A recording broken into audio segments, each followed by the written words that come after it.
Hey guys, it's Delora Dabbles, and today I have a book review for y'all. It's been a minute, and I apologize, but I am giving you guys a review of Helrunar by Jan Fries.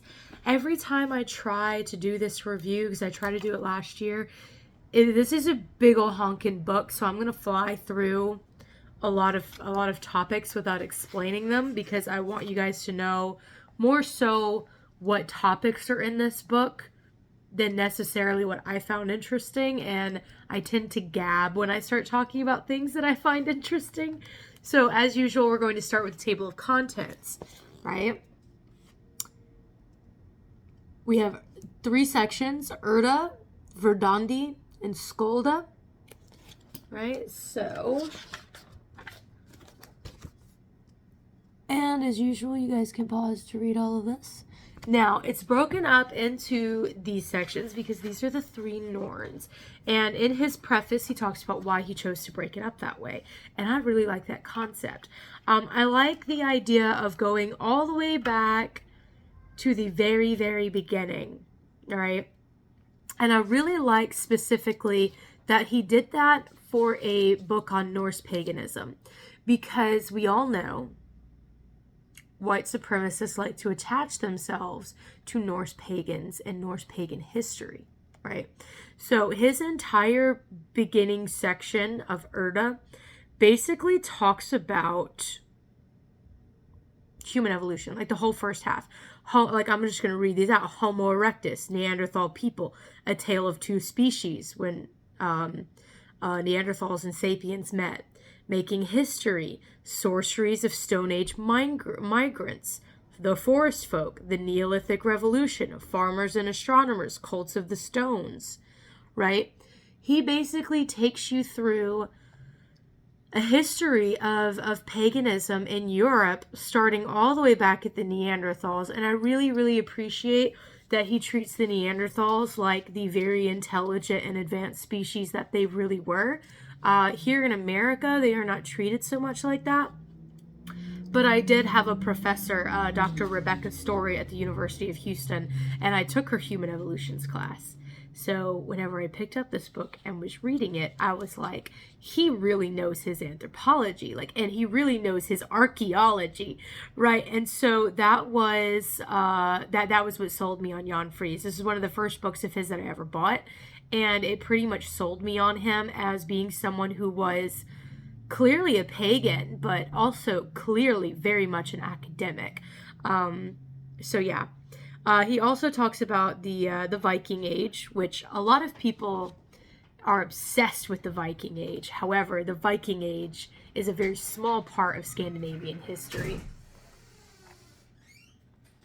My brother's home. Anyway, it's only a very small part of Scandinavian history, but people really like to talk about it a lot.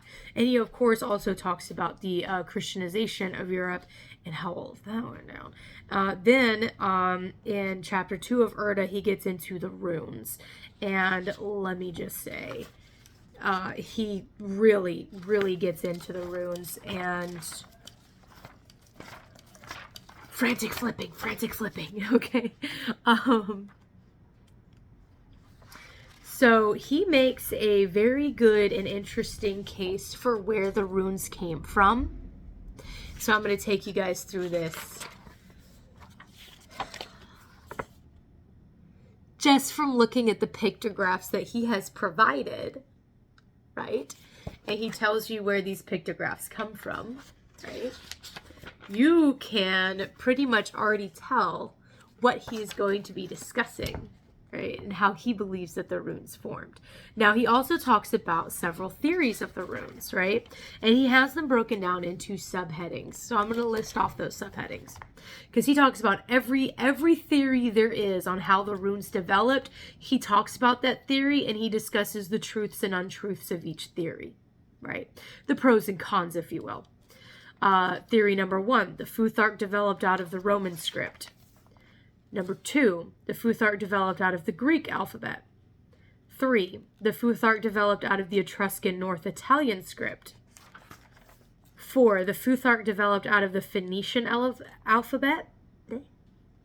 5, the runes developed in the north of Europe, i.e. in isolation, right? Number 6, the Futhark came from Atlantis. And number 7, the runes developed out of the Venka script. Now, I had never heard of the Venka people or the Venka script before I opened this book. So I'm just going to tell you guys real quick. I'm just going to read it right here. The Venka culture flourished circa 5300 and 3500 BC in the Balkans, reaching from Hungary, Romania, and the former Yugoslavia to the northern rim of Greece. Venka, where the inscriptions were discovered, is about 14 kilometers from Belgrade. As far as we know, the Venka script consisted of more than 200 signs, which makes it likely that it was based on syllables and not letters. Very, very curious, very interesting, and he tells you more about them. Then in the next section, he talks about the Futhark row itself, as in the order in which we see the runes in for each alphabet. And he goes through and he talks about each and every alphabet, full alphabet we have ever found. And right here in his own handwriting, he talks about where they were found and circa what time they were inscribed. So you can see kind of how the order changes, but I will say the first few letters are pretty much all the F, the U, the TH, the A, and the R, and the K. They're almost always start with Futhark, right? That's actually how it gets its name. If you didn't know, it's called Futhark because those are the first 6 letters. It's the reason why our keyboards are called QWERTY keyboards, because those are the first few letters. Because back in the day, whenever they were first making typewriters and stuff, everybody had their own theory on what was the best place to put the keys. And the QWERTY keyboard is the one that won out. And so you might want to look up what other kinds of keyboards there are. And of course, there are alternate keyboards for different languages because spelling conventions are going to change across languages. Anywho, blah, blah. He also has an entire section devoted to magical rune inscriptions and how we know that the Scandinavian people and the Germanic tribes used them as magical inscriptions purely. Because yes, they used runes for mundane things, but they also used them for magical inscriptions and memorial stones. He has an entire section also related to runes in fascism. That is the name of the chapter. If you pause to read the table of contents, that probably would have stuck out to you. But yeah, that's, again, it is very important for anyone who is academically minded. They're going to point out those kinds of things so that if a white supremacist does come across this book, they will maybe be properly educated about some of the things that they were lied to about, such as where humans come from, how they evolved, and where they originally evolved out of. Jan Fries minces no words in saying that every human being evolves out of Africa. We are all from Africa, which I think is a very important thing to hammer into the heads of white supremacists. Africa is the cradle of humanity. If ancient Mesopotamia is the cradle of civilization, then Africa is the cradle of humanity. Anyway, he also has a short section with all kinds of operative words, such as druid, exactly what a druid is. And I like this because different translators don't always have this section as part of the book, and it's very important not to just put this glossary in the back where people might not be able to find it, right, but to put it in the middle of the book right before you're about to drop all of these terms constantly. Right, so he's got druid, he's got Helrunar is the name or title that is frequently found in rune inscriptions. Some witches claim that it means rune master, while scholars say it signifies the Herulian, which is a tribe from northern Germany. Right. Zauberer is still a common word for sorcerer in German. Vala or Walla, these are names for the priestesses in Germany. Galdermather or Galarkuna are men and women who practice Galder, which signifies song and chant magic. The Indo-European word gel means to call, shout, sing, or scream. Yeah, so he has all of those very interesting terminologies in here.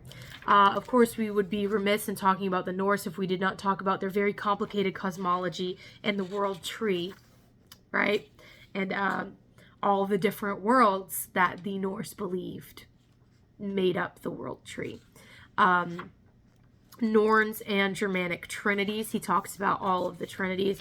And of course, as we get here, Jan Fries always has sketches in his books. And as we leave the archaeological record behind and we get into cosmology and the spiritual practices of a people, both modern and the ancient people, we start to get sketches that are not archaeological sketches of findings, but that are very beautiful sketchings that he has done himself. And I really, really like Jan Fries sketches. I think that it's an added bonus to buying his books. Like, on top of everything else, his sketches are such a nice added bonus. He does have a section on runes and the Kabbalah. If you're interested in those two things specifically, that chapter is good. But of course, I do have a book on that exact thing called Night Side of the Runes by Carlson. And so you can look up that video.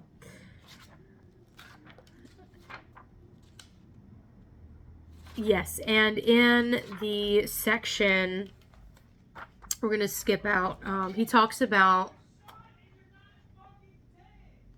I'm sorry if you can hear my brother playing video games. I really hope you can't hear him screaming at the TV. My Lord. Yeah, so he talks about the methods and the spirituality that we know that the Norse actually used and the Germanic tribes actually used, right? And then in the Skolda section, he comes to practices that modern pagans use. So not necessarily practices that can be tied to the ancient pagans, but things that are very much tied to the modern pagans of the Norse and Germanic peoples. His rune companion section is also really cool, and I just wanted to take a little time to show you guys some of these. We're going to start with Fehu here. As you can see, he's got a really, really pretty pictograph of the rune. Looks very nice. It very much harkens back to the scribal histories in Northern Europe, where you would have a very intricate first letter in each paragraph. And I kind of like that little nod. You would have the Old English rune poem here. Notice how it is written in Old English and then it is translated at the bottom. So you have the original and the translation of all three rune poems. So you have the Old English rune poem, the Old Norse rune poem, and the Old Icelandic rune poem. Here you can also see where there are different stylized representations of this rune. And you will also see stylized representations of a person shaping their body to look like this rune, right? Which I like. It's kind of cool. Then we have, for some of them, he actually has actual, like, rune yoga, as it's called.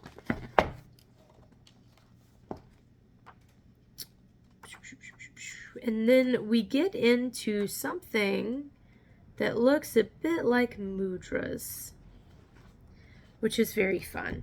And some examples for rune hand gestures.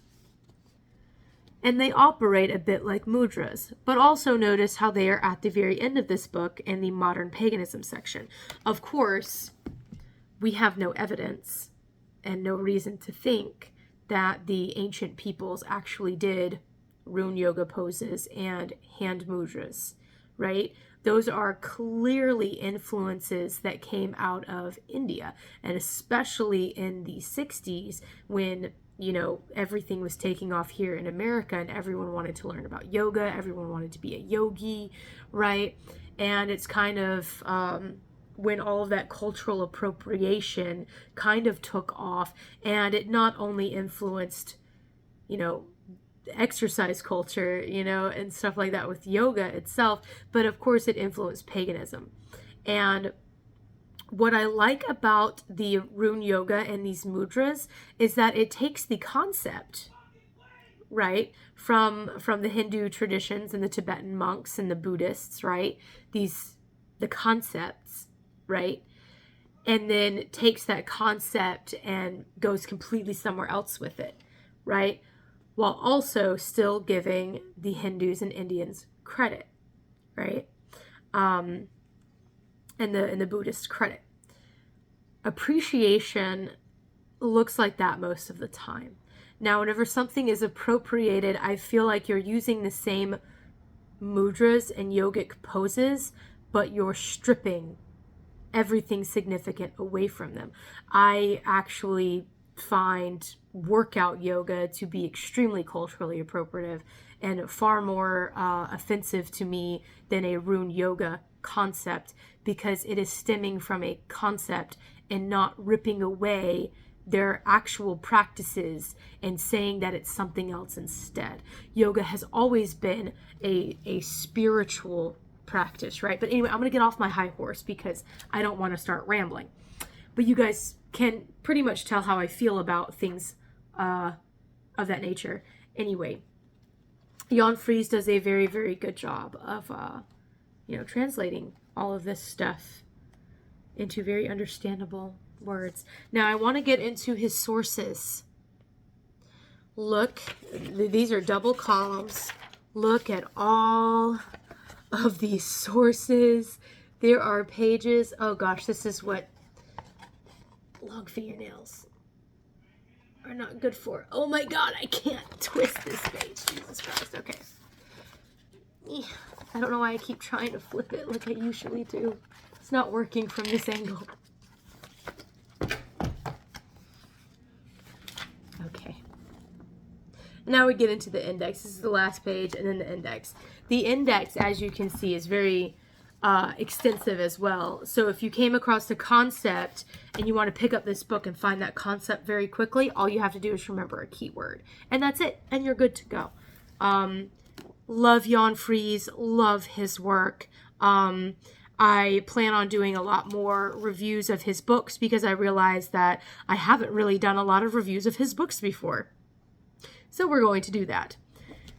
Anywho, I hope you guys enjoyed this. If you did, please hit the like button. Comment, as always, anything that you found interesting about this book. If you have this book and you want to talk about your favorite thing from this book, I would love that in the comment section. If you like occult book reviews, please subscribe to my channel. I do them all the time. And until next time, happy dabbling and bye-bye.